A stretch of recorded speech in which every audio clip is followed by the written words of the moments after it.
Good evening, everybody. This is Dr. Mustapha with KSP Medical Group. Today we will discuss the importance of colon cancer screening.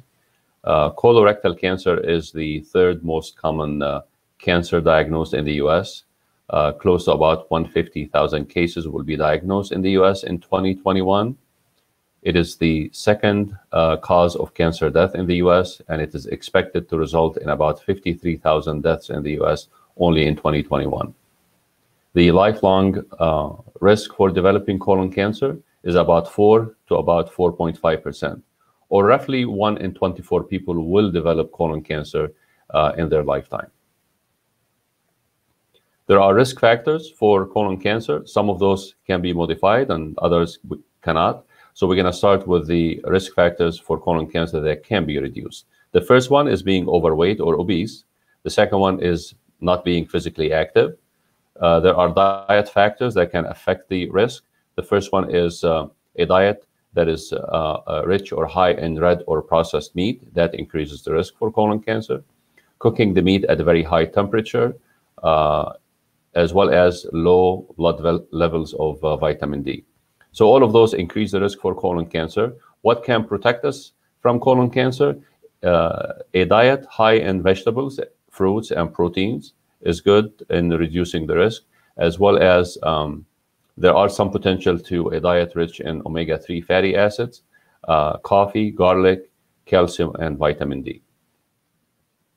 Smoking is also another risk factor for colon cancer, as well as many other cancers. Alcohol use, even in light to moderate drinking, is also associated with an increased risk for colon cancer. Now we're going to go to the risk factors that cannot be reduced. Being older is a risk factor. A personal history of colon cancer or colon polyps increases the risk for colon cancer. Personal history of inflammatory bowel disease, which includes ulcerative colitis and Crohn's disease. Family history of colon cancer or adenomatous colon polyps. Having an inherited syndrome, such as Lynch syndrome or FAP. Being of African American descent or Ashkenazi Jew in descent also increases the risk factors, and those are genetic risk factors. Having type 2 diabetes also increases the risk for colon cancer. We also have noticed that the risk of, or the incidence and risk for colon cancer continues to increase. It is estimated that people born around 1990 will have twice the risk for colon cancer and 4 times the risk for rectal cancer compared to those born in the 1950s. We believe diet is a big factor in pushing this risk. Now, how often and when to screen for colorectal cancer?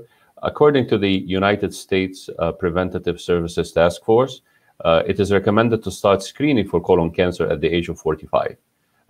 This is with a grade B evidence. At the age of 50 with a grade A evidence, the best evidence available. The American Cancer Society also recommends to start colorectal cancer screening at the age of 45. In general, most medical societies would recommend to screen for colorectal cancer between the ages of 45 and 75, and that's in average risk individuals. Sometimes we screen earlier in higher risk groups.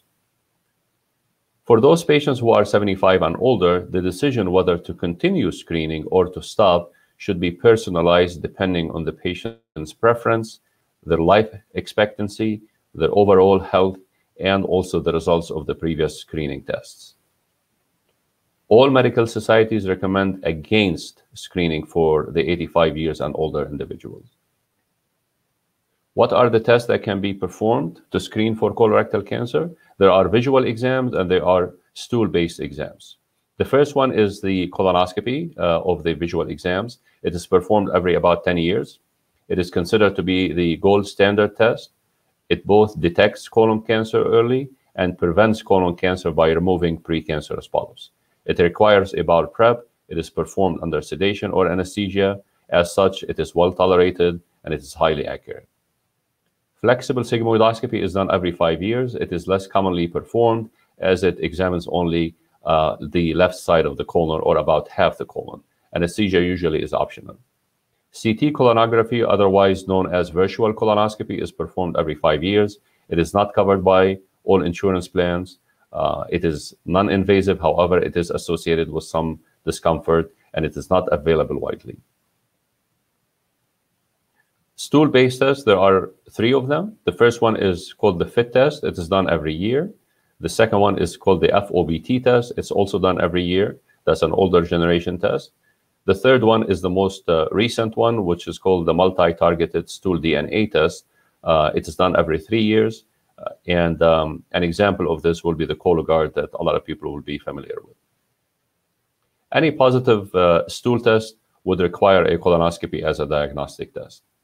Colonoscopy in general is superior to any of the tests mentioned above due to the higher sensitivity and specificity for colon cancer and for detecting and removing precancerous polyps.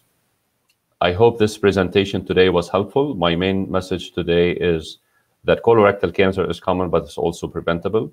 If you are 45 years or older, please talk to your primary care physician or provider about colorectal cancer screening. Thank you and have a good day.